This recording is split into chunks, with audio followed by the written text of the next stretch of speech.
Hey there, I'm Helen, a 32-year-old single mom and a hairdresser extraordinaire. I'm just walking through the front door of my childhood home, luggage in tow, feeling pretty darn good about myself. I just got back early from this killer hairstyling convention in the city, and my head is buzzing with new techniques and trends. I'm so ready to wow my clients back at the salon. Ethan, honey, I'm home. I call out, expecting to hear the familiar sound of my 8-year-old's feet pounding the floor as he runs to greet me. But instead, nothing. The house is oddly quiet.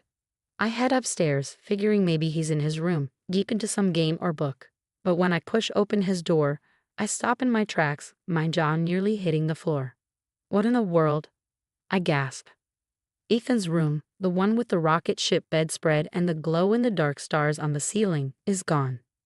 In its place is a swanky home office setup, a massive desk, a sleek leather chair, even some fancy filing cabinets.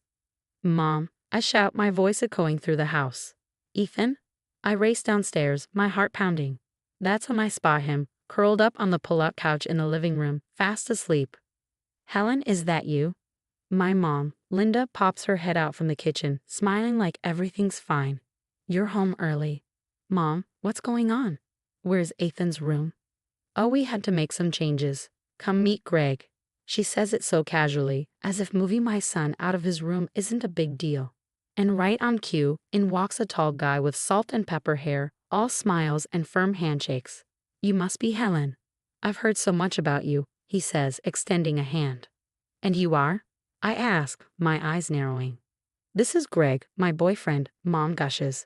He's a financial consultant and needed a home office for his work-from-home job. I feel like I've stepped into the Twilight Zone. So you just got rid of Ethan's room. Now, Helen, Mom starts, her tone shifting to something patronizing. Don't be dramatic. Ethan doesn't mind sleeping on the pullout. It's like camping. Camping? In his own home? I can feel my temper rising. Mom, you can't just make decisions like this without talking to me first. Helen dear, she says, her voice dripping with false sweetness. I don't need your permission. This is my house, and I'll do what I want with it. I look between Mom and Greg, who's standing there with a smug little grin, and then back to Ethan, still sleeping on that cramped couch. Something inside me snaps. This is Ethan's home too, I say, my voice low but firm, and mine. You can't just uproot our lives for some stranger. That's enough, Mom snaps back. Greg is not a stranger. He's part of this family now, and you will treat him with respect. I take a deep breath, trying to calm the storm brewing inside me. We'll see about that. It's been a week since Greg moved in, and something about him is setting off alarm bells. Last night, I was heading to the kitchen for a late-night snack when I overheard Mom and Greg talking in hushed tones. But Linda, honey, this investment is a sure thing, Greg was saying. We just need a little more capital to get started. Mom sounded worried. I don't know, Greg. We're already stretched pretty thin. I froze, my hand hovering over the doorknob. What investment? And why did Mom sound so uneasy? The next morning, I cornered her while she was making coffee. Hey, is everything okay? You seemed stressed last night. She plastered on a fake smile. Oh, just grown-up stuff, Helen. Nothing for you to worry about. But I wasn't going to let this guy ruin our lives. I couldn't shake the feeling that something was seriously wrong. I started paying closer attention to Greg's every move. The way he sweet-talked Mom into buying him expensive suits and gadgets for his business meetings.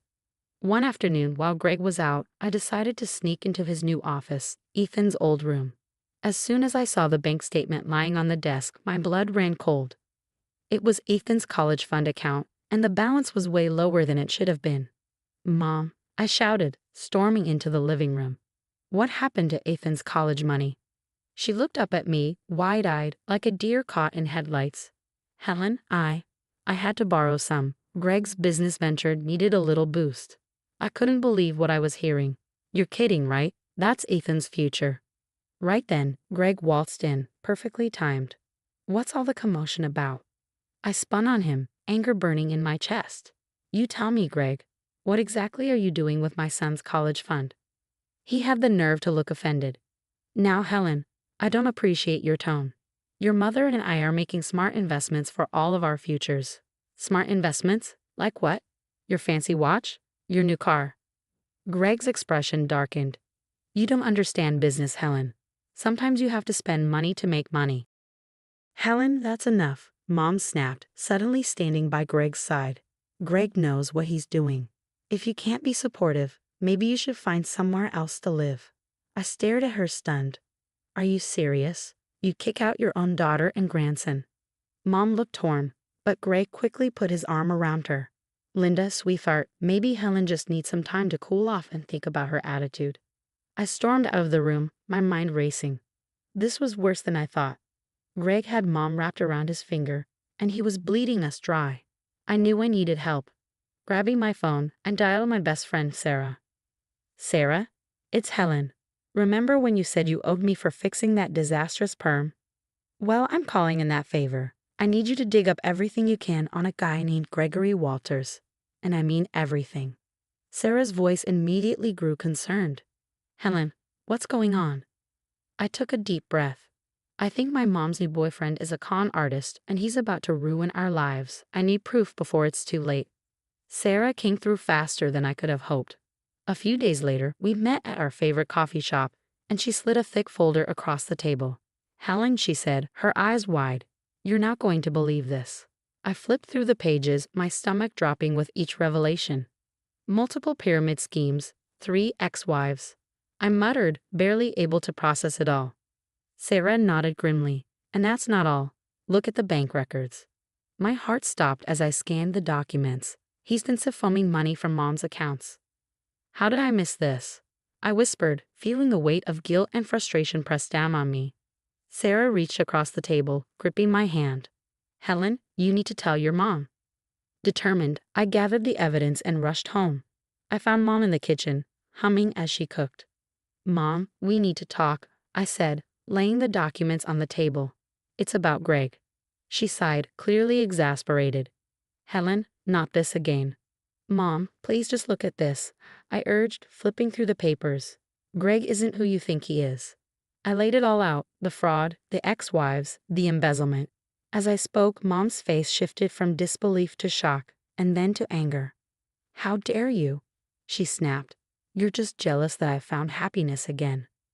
Jealous? Mom, he's stealing from you. Get out, she shouted, her voice shaking. I won't listen to these lies.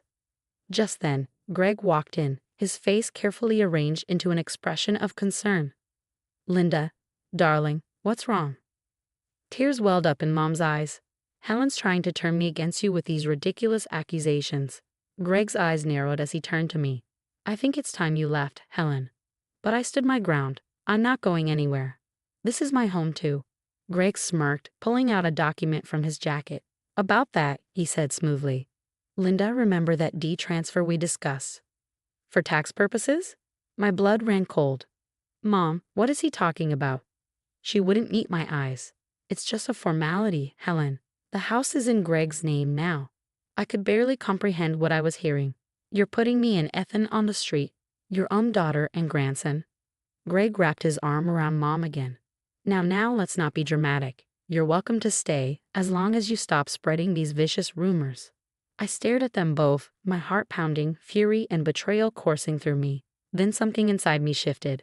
Fine, Greg. You think you've won. Let's see about that. I turned and walked out, pulling out my phone as I did. Sarah, it's me. Remember that crazy plan we joked about? Well, it's not a joke anymore. We're doing it. Helen, are you sure? This could backfire in a big way, she warned. I looked back at the house, thinking of Ethan sleeping on that cramped couch, of Mom being manipulated and robbed blind. I'm sure, I said, steel in my voice. It's time to take this jerk down. Greg had no idea who he was messing with. I might be a hairdresser, but I was about to become his worst nightmare. Game on, Greg, I muttered. Let's see how you like getting a taste of your own medicine. I invited Greg to a business dinner at our house, pretending I wanted to make amends. He took the bait, hook, line, and sinker. That evening, as we sat around the dining table, I introduced him to my investor friend.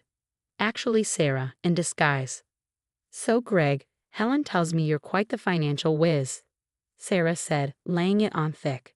Greg puffed up like a peacock. Well, I don't like to brag, but I have a knack for spotting lucrative opportunities. As dinner progressed, Greg became more and more animated, bragging about his foolproof investment strategies. Little did he know, every word he said was being recorded by hidden cameras. Just as he was about to reveal the clincher, the doorbell rang.